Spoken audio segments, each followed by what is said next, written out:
So when you come in to connect new feedback, we're going to move through to Explore again. We're going to look at Analyse member scores. And in this section, we can actually get a little bit more detail on what's driving the scores that you're receiving over time. It's a pretty important section. So in here, it's a different visual representation of your scores. It's a bar graph. And you can see here some blued sections.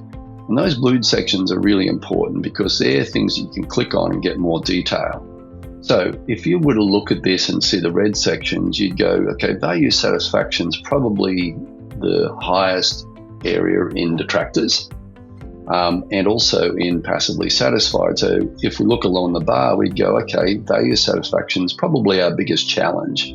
And you can dig into that. And you can go, okay, well, what's going on with the customers that are giving us a 0 to 6, so they're detractors?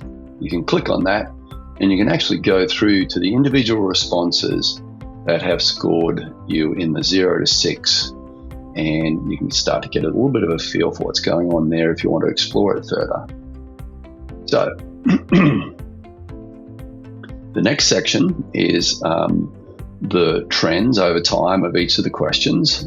One is likelihood to continue over time, and you can see the trend there, cleanliness over time, and friendliness over time, and value satisfaction. And at any point, you can look at those scores a little more closely. And again, I wouldn't worry about the current month too much. Typically, what you're going to look at is a full month, and that's the best place to start. But if you want to look at what's going on there, you can just scroll over it and you'll see what's happening from the numbers perspective, and it's mainly passively satisfied people in that category. So this is an overview of trends, but the bar graph here is really powerful because you can actually see where you could potentially do some work or potentially where some really good things happening. So it looks like your cleaning crew is doing a great job, and we should celebrate those wins as well.